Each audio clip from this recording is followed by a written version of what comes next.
You're looking to really understand something without getting lost in the weeds, right? You want the key insights, the stuff that truly matters. Hmm.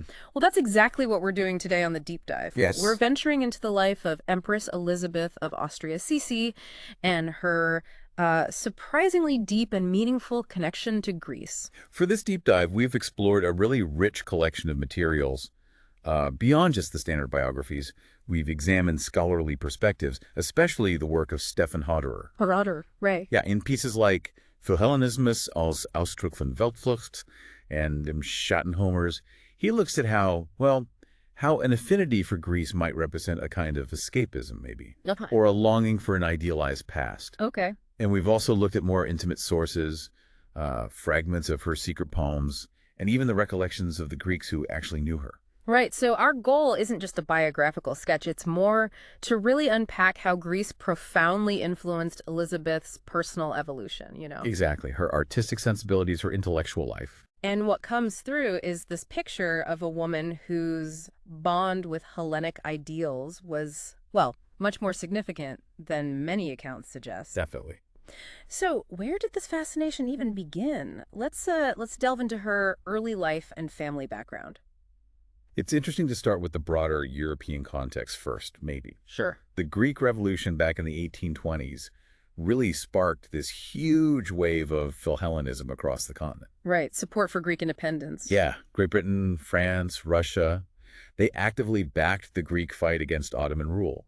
And it wasn't just politics, it resonated deeply, like on a moral level. People saw them as inheritors of that ancient heroism, fighting for freedom, like Homeric figures. Precisely. That narrative was incredibly powerful, this idea of, liberty against oppression with all that historical weight. You can see how that would capture the imagination, but not everyone was on board, were they? No, not at all. If you look at the political scene then, figures like the Austrian Chancellor Metternich were, well, staunchly opposed. Why was that? His main worry was that these nationalist movements, like in Greece, could spark similar uprisings within the Habsburg Empire itself. Ah, destabilization, fear of Republican ideas spreading. Exactly.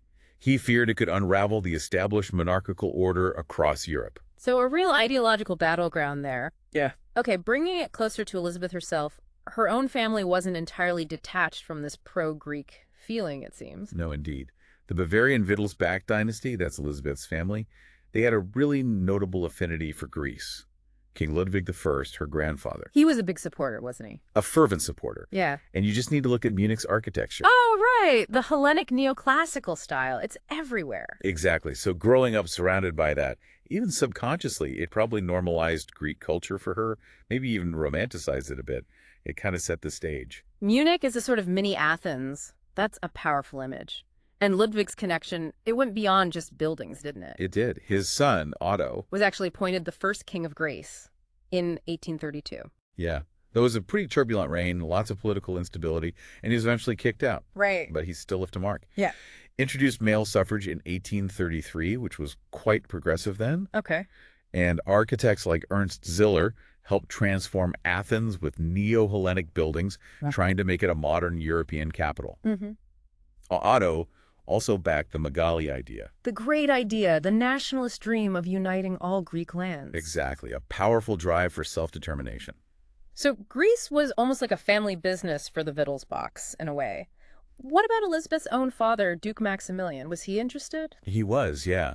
Duke Max also had this strong fascination with Greece. He traveled there, met some interesting people. Like who? Konstantinos Kamaris, a naval figure who later served as Otto's prime minister, and, kind of ironically, Theodoros Grievous, who was actually involved in the movement to overthrow King Otto later on. Huh.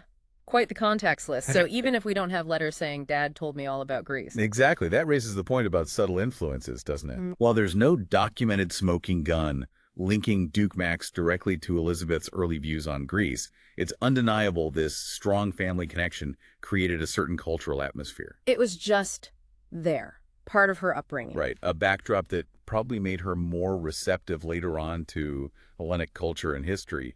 It was, like you said, in the air she breathed. That makes total sense, the cultural context of her youth.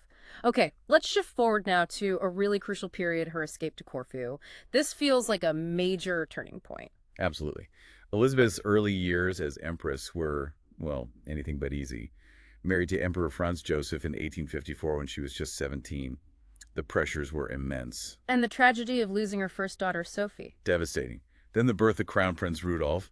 But her relationship with her mother-in-law, Archduchess Sophie, that was a constant battle. From everything I've read, Archduchess Sophie was incredibly traditional, very controlling, a real force at the Habsburg court.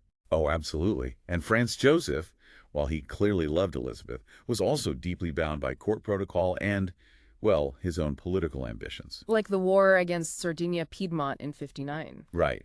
He saw it as asserting Austrian power, but it left Elizabeth feeling even more isolated back in Vienna, stuck with court politics and her overbearing mother-in-law. The pressure just mounted. It did. The young empress felt increasingly overwhelmed, and it really took a toll, physically and emotionally. She became quite ill. So she needed a break, a chance to recover. Initially, yes. She was sent to Madeira in 1860, officially for lung problems. That gave her a temporary escape from the rigidity of Vienna. But Madeira wasn't the real catalyst. No, the truly pivotal moment, it seems, came on her way back. May 1861. Her ship anchored in Corfu. Yeah. She was just immediately captivated, overwhelmed by the island's beauty, the vibrancy, the leftness. It must have been such a stark contrast to formal Vienna. A completely different world. But interestingly, when she got back to Vienna, she had a relapse, which actually led to the decision to send her back to Corfu. And this is where it gets really interesting. Okay. In the quiet seclusion of Corfu, aged just 24, she had this remarkable recovery. Local accounts even mention her enjoying boat trips, receiving dignitaries at Villamon repos, attending local events. So she wasn't just hidden away, she was actually engaging with the place. Exactly. And the Greek population there, putting aside any, political feelings about the Habsburgs, they gave her a really warm welcome. They're charmed by her. Clearly. Her beauty, her presence. Local poets even wrote verses for her, celebrating her recovery. Wow. After several months, she went back to Vienna, noticeably healthier, yes, but also somehow more mature. Her later poem, Sehnsucht nach Corfu, Longing for Corfu, really hammers home the impact that trip had. It was a defining moment. Absolutely. A significant turning point in her personal development. So that this experience in Greece didn't just heal her physically, it seems to awaken this deep connection to the spirit of the place. It sounds like Corfu wasn't just medicine, it was something deeper, a soul connection being forged. Now, another huge part of her Philhellenism seems to be this intense fascination with Achilles, Yes. the mythical hero. What was that all about? Why him? This really takes us into Elizabeth's inner world.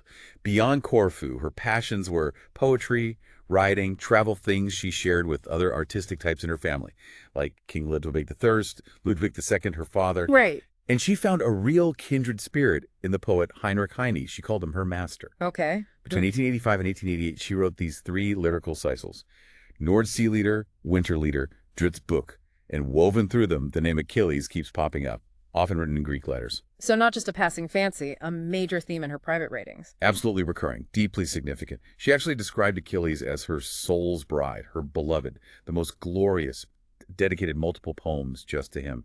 Brigitte Hamer's work really digs into this intense devotion. Why Achilles, though? What parallels did she see? She saw clear echoes of his myth in her own life's challenges and tragedies. Achilles was vulnerable yet powerful, right? Mm-hmm. Forced into duty against his will, suffered profound grief over Patroclus, met an early death dictated by fate. Okay, I can see the connections.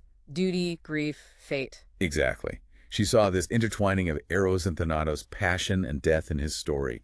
It clearly resonated with her own experiences of love, loss, and feeling trapped by her role. It's almost like she found a mirror in him. A reflection of her own struggles captured in ancient myth. Precisely. And her devotion wasn't just intellectual, it became very tangible. How so? She had his name engraved on her watch face in Greek. In 1885, she took this long, difficult sea voyage. She called it a soul's bridal journey, just to visit what they believed was his tomb near Troy. Wow, that's commitment. And she commissioned the Dying Achilles sculpture from Ernst Herder. Huge piece. First placed in the Hermes Villa in Vienna, later moved to Miramar Castle near Trieste. A major investment, emotionally and financially. Definitely.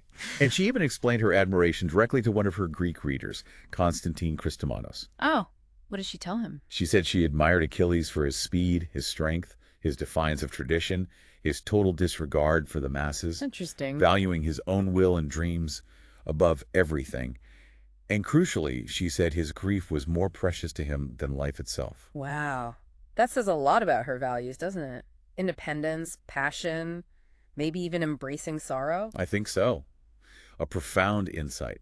And this intense fascination really culminated in the most famous symbol of her connection to Greece. The Achillean Palace in Corfu. Yes, the ultimate expression. It had to be. It really was. Building and naming the Achillean was the ultimate physical manifestation of this, well, almost spiritual connection. She commissioned it right after her son Rudolph's devastating suicide in 1889. Oh, the timing. Exactly. It was finished in 1891. It became this tangible link to Achilles, a symbol of her profound grief and perhaps her longing for some kind of heroic ideal in the face of just shattering personal tragedy. So Greece wasn't just a pretty escape. It was deeply tangled up in her personal mythology, her way of processing life.